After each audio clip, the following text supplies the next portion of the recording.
Amados irmãos, amados amigos,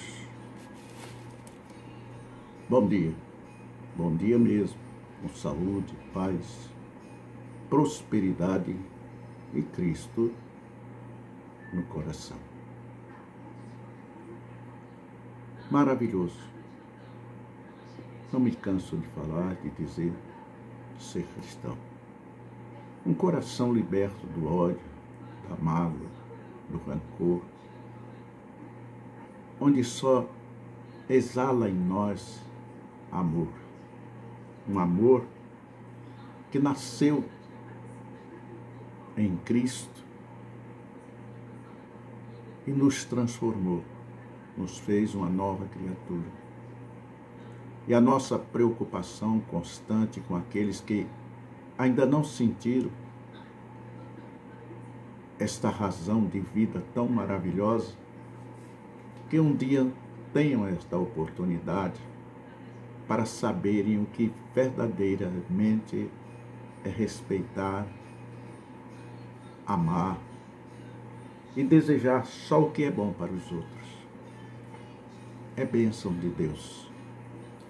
Hoje nós vamos falar sobre uma religião que foi baseada em um erro, não de Deus, mas do próprio homem e da mulher em uma família. Abraão era um homem já idoso, mas viril, bem viril. Sua mulher, Sara, era uma mulher estéril, também já idosa. E segundo as épocas de todos os tempos, inclusive nas nossas, uma mulher passou dos 60 anos, já fica muito difícil de engravidar.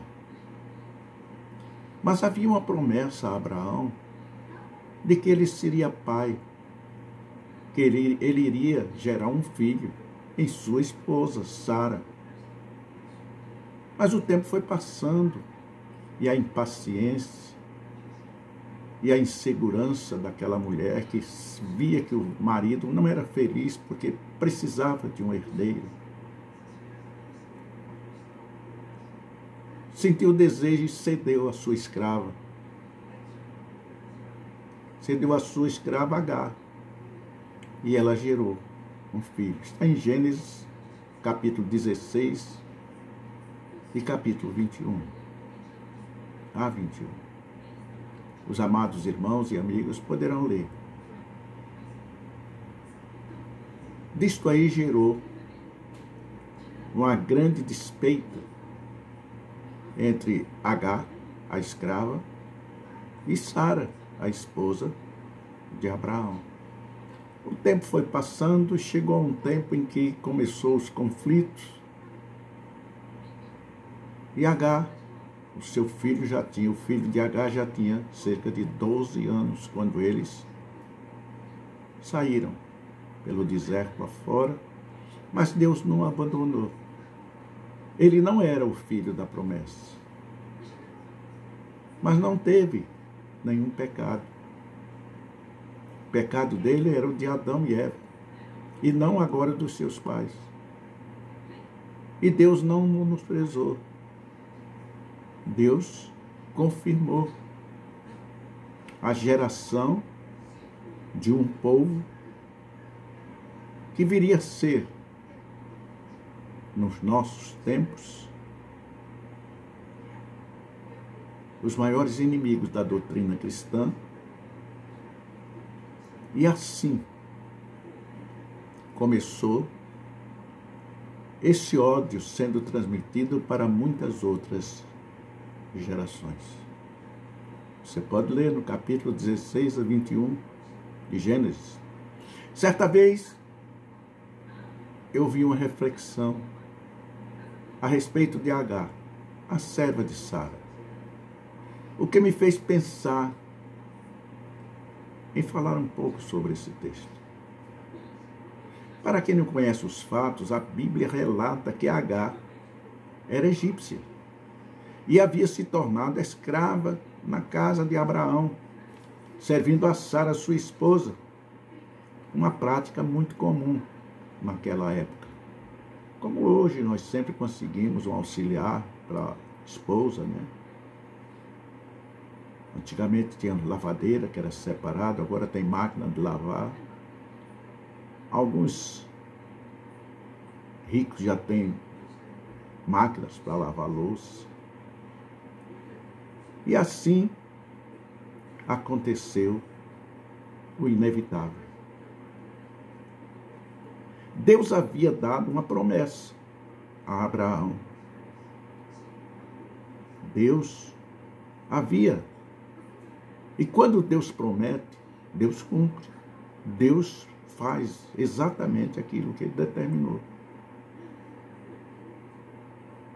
Abrão mudou o seu nome, que antes era só Abrão, para que ele lembrasse que seria pai de uma grande nação. E o nome da sua esposa também mudou, no caso de Sarai. Sarai para Sara, ou Sarai, ou Sarai para Sara. É importante que nós conheçamos. Porém, aparentemente, Deus está demorando muito para cumprir essa promessa. A da esposa fica grávida. Abraão não podia ter filhos e a idade estava avançada. Então ela, muito ansiosa para resolver, aí imaginou, pensou e resolveu dar um jeito de fazer cumprir com suas próprias mãos o plano de Deus. Ela pensou que agindo assim estaria ajudando a Deus. Mas o que Deus promete, Deus cumpre no seu tempo. No seu tempo, Deus cumpre. Se você tem promessa de Deus, você não irá. Ele não te chamará enquanto não se cumprir a promessa prometida. Isto eu te prometo. Isto eu te afirmo. Com segurança. Se tiveres promessas de Deus, Ele não te chamará enquanto não a receberes. A sua palavra de Deus será cumprida no tempo certo. Sara deu Agar a Abraão para que ele tivesse relações com ela. E o filho que nascesse seria então o prometido, Abraão. O fez e nasceu Ismael, o gerador do povo muçulmano. Mas Deus não os desprezou. Deus lhe deu também uma grande nação. Acontece que, nos anos mais tarde, Sara teve Isaque, filho de Abraão. Enquanto ele era apenas um bebê, Ismael já estava na puberdade. É preciso conhecer, é preciso saber, para não condenar e não se perder no espaço e no tempo. Não sabemos exatamente o que levou Ismael a caçoar do seu irmão, mas podemos examinar a situação.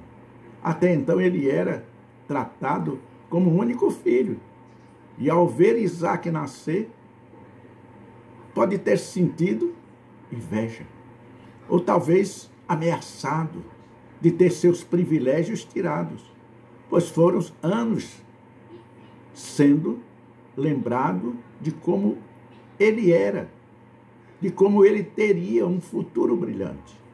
Não seria fácil tirar essa ideia de sua mente. Nos nossos dias, o nosso primeiro filho, quando há um espaço maior para o segundo, há sempre essa inveja. Lembro-me recentemente, na nossa igreja, uma irmã engravidou e o primogênito, a primogênita, já com, se não me falha a memória, 4, 5 anos, veio o segundo. E no início foi uma bênção, mas depois, a de 4 anos já dizia: eu não gosto mais dessa menina, eu não quero mais negócio com essa menina, por causa do cuidado, do zelo, que era todo dela, agora estava perdido. Isso aconteceu com Abraão, entre Isaac e Ismael.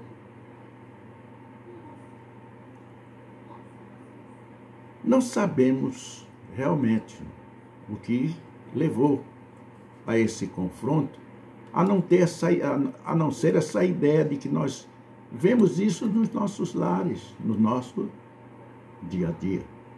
E quando Agar, quantos anos ela não deve ter sentido vitoriosa por ter sido a mãe desse filho, enquanto Sara, sua patroa, era estéril, não podia ter filhos. Não podia. E zombava de Sara.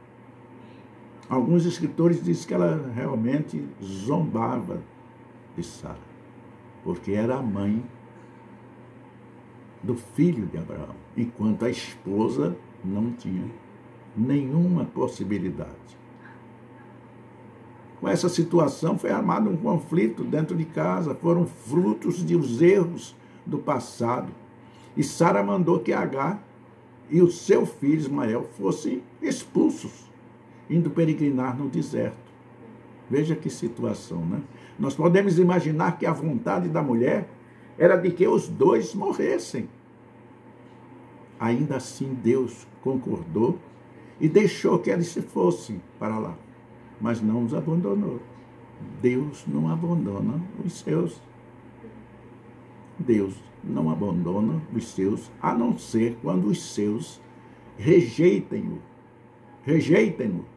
Aí estão sim, porque Deus não é possessivo. Deus não é senhor de quem não quer que ele não seja. Deus deu livre-arbítrio para você escolher. E no deserto, Agar ainda chamou a Deus, e ele a fez enxergar o poço que estava ali bem na sua frente, mas ela não via. E eles nunca foram desamparados. O que nós aprendemos com isso? Nós aprendemos que conheçamos a vontade de Deus e mesmo assim tropeçamos. Mesmo conhecendo, nós erramos, nós pecamos, e Ele nos repreende com palavras e nos perdoa e nos dá nova chance de nos reconciliarmos, de sermos realmente aquele homem, aquela pessoa que Ele quer que nós sejamos. Deus não foi conivente com aquele erro, apenas tolerou o fato de que Abraão se deitou com outra mulher. Da mesma forma, Deus não concordava com tantos outros homens que tiveram muitas esposas, mas a misericórdia dele nos mostra um Deus que é Pai e não carrasco. Ele nos ama, nós somos seus filhos, foi Ele que nos criou, foi Ele que nos fez nascer, e quando Ele nos fez nascer, não nos fez para ser aquilo que nós éramos, nem aquilo que você está sendo. Deus quer lhe transformar, Deus quer lhe fazer uma nova criatura.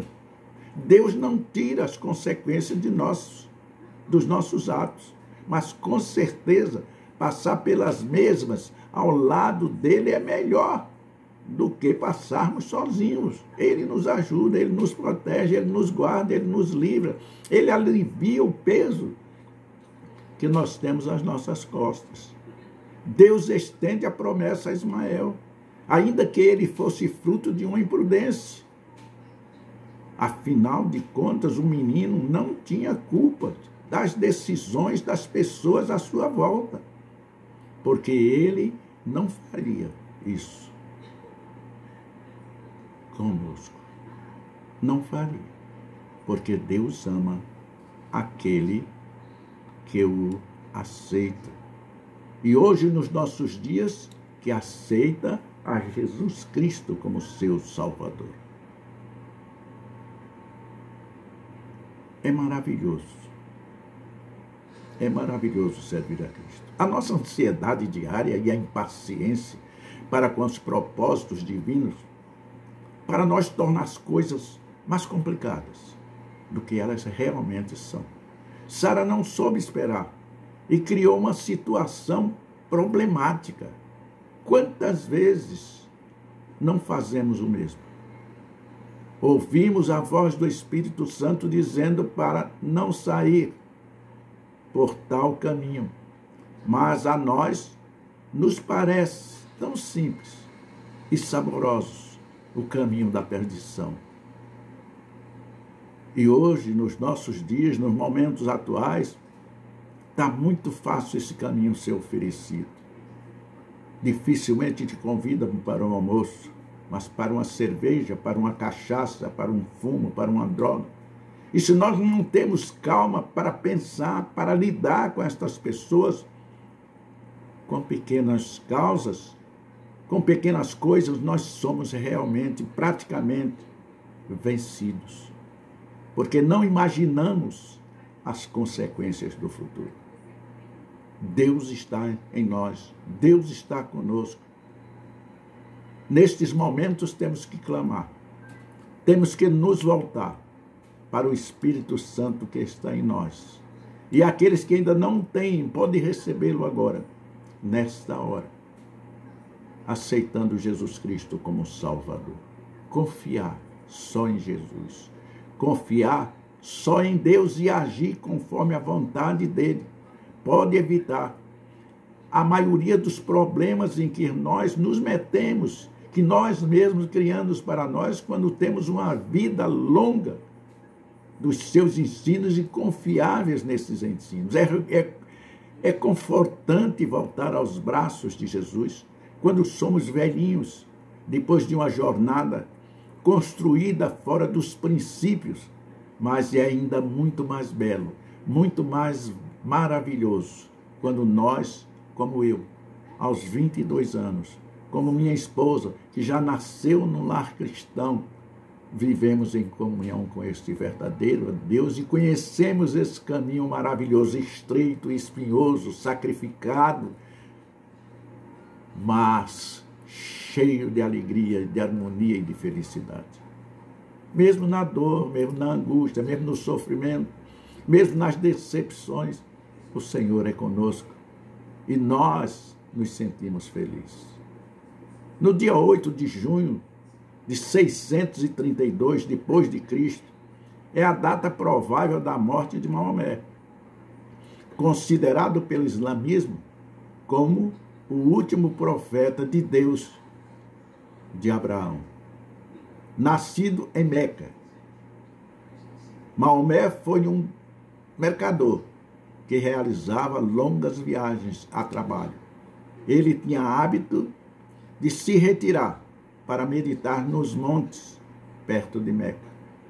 Conta a história que em 610 depois de Cristo, quando estava com 40 anos, Maomé recebeu a visita do anjo Gabriel durante um retiro espiritual. O anjo lhe ordenou que recitasse versos divinos e disse que Deus o havia escolhido como o último profeta da humanidade. Após a sua morte, esses versos foram reunidos e integrados no Alcorão, o livro sagrado do islamismo. Nos diz, aqui em Meca, algumas coisas muito curiosas. Recentemente foi publicada uma matéria com diversas curiosidades sobre a Bíblia, pois um dos nossos leitores pediu nos comentários. Sim, nós iremos responder. Estamos procurando lhe dar estas respostas. Nós temos recadinhos que de vez em quando alguém nos manda pedindo. Eu tenho lido na Bíblia Católica todas as nossas mensagens, Porque uma senhora católica, ela sempre me desafiava, não é? E me mandou uma Bíblia, e essa Bíblia eu emprestei para alguém e nunca mais voltou. Então ela me mandou uma outra. E esta outra que eu escrevo e estudo por ela. É muito importante que nós conheçamos o caminho que estamos seguindo. Se você é católico, leia a sua Bíblia, que você vai ler essa história. Talvez até com mais detalhes, com mais clareza do que eu. Então, amigo, o que a gente aproveitar neste tema e que trouxer de bondade e de coisas boas para nós, isso nos exalta, nos engrandece e nos faz conhecedor daquilo que estamos dizendo que somos. Não é? O livro sagrado dos muçulmanos é muito importante que você leia. Porque assim, atendendo às suas necessidades de saber o caminho que quer seguir, lhe esclarecerá. Assim como o caminho católico. Você lendo a sua Bíblia, você vai encontrar. Você vai ver que desde o Papa até a missa, na Bíblia não consta nada. Nada dos cultos, nada dos textos, tudo foi criado pelo clero. Novenas, criado pelo clero. Muitas coisas criado pelos homens. E a Bíblia não aceita isso. A Bíblia tem uma diretriz, tem uma direção. E essa direção é Jesus. O nome do Alcorão, o livro mais sagrado do islamismo, significa recitação. Em árabe, ele está entre os volumes mais publicados e lidos no mundo muçulmano.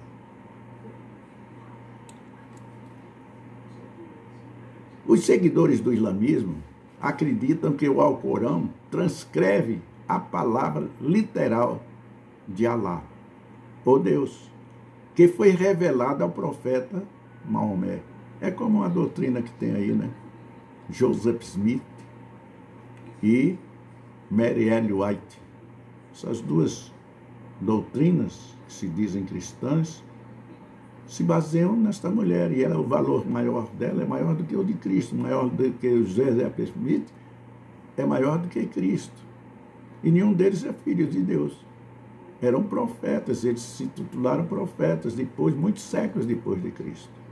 E citam a Bíblia, tem alguns versículos no Alcorão, fala muito sobre Maria, fala muito sobre Jesus, mas Jesus em segundo plano. O católico bota Maria em primeiro plano, o muçulmano bota Maomé em primeiro plano, hoje bota Mary White em primeiro plano. Não sei se mudaram, porque tudo está mudando nesse mundo, né? As revelações recebidas por Maomé foram registradas em ossos de camelo, pedaços de pergaminhos, tabletes de argila e folhas de tamareira. Foram escritas ao longo de 23 anos da vida do profeta. Foi o califa Abu Bakr, sucessor de Maomé, quem reuniu os registros escritos do Alcorão, depois da morte do profeta, em 632 depois de Cristo. Já o responsável por organizar um comitê oficial para compilar todos os textos foi o terceiro califa, o Timã. O Alcorão contém estruturas literárias e gramaticais para que os versos, capítulos, sejam lidos como uma poesia. Poesia. É maravilhoso você conhecer. É maravilhoso você saber, não é? Os capítulos não se encontram em ordem cronológica e cada um deles pode ter de 3 olhardes ou versículos, mais de 200. Existem algumas palavras no Alcorão sem qualquer significado que são conhecidas, como mugatate. Linguísticas e pesquisadores da literatura islâmica consideram esses vocábulos como abreviações e até hoje tentam decifrar o que querem dizer e ainda não conseguiram. É preciso que conheça. O Alcorão contém elementos de crenças semelhantes às que existem no Velho Testamento, da Bíblia e na Torá. Os 5 primeiros livros do Torá, do Tanakate, o texto sagrado é judaísmo. Judaísmo. Então, meu amigo, nós precisamos conhecer para seguir a doutrina de Cristo. Jesus é mencionado mais vezes no Alcorão do que o próprio profeta Maomé. E falando em menções, Maria, a mãe de Cristo, é mencionada mais vezes no Alcorão do que no Novo Testamento da Bíblia real. E já que estamos no assunto do Alcorão, Jesus é filho de Maria, mas nunca foi crucificado segundo o texto sagrado dos muçulmanos. Cristo foi levado ainda em vida diretamente ao paraíso por Alá. Isso não existe. Nunca existiu. O Alcorão fala a respeito da ressurreição do corpo, o que representa uma ruptura com o entendimento pré-islâmico sobre a morte. Embora o livro tenha sido traduzido para inúmeros idiomas, os muçulmanos são encorajados a ler e recitar o Alcorão em árabe, ou seja, na língua original. A maioria dos seguidores do islamismo não apoiam as tradições do Alcorão para evitar o perigo de que ocorram erros de interpretação do sagrado. É muito importante nós sabermos, nós conhecermos, para que não venhamos a cair. O Alcorão serve a base para a Sharia, o sistema legal islâmico. Sobre o cristianismo, o Alcorão propõe apenas uma correção para os seguidores do islamismo. Jesus, embora seja um profeta e mensageiro de Deus, não é filho dele, uma vez que, para essa crença, o Todo-Poderoso não tem filhos, nem é filho de ninguém. Nunca é demais ressaltar que os textos sagrados presentes no Alcorão proíbem terminantemente a morte de inocentes e só aceitam que a guerra seja travada quanto à vida. O lar ou a castidade dos fiéis são colocadas em risco por invasores. Também não existem menções específicas ao uso de burgo ou hijab pelas mulheres. E, evidentemente, não há referências a ataques suicidas como eles praticam constantemente. Acho que foi devidamente esclarecido, como foi pedido, em nome do Senhor Jesus. E que Deus continue nos abençoando abundantemente em nome do Senhor Jesus.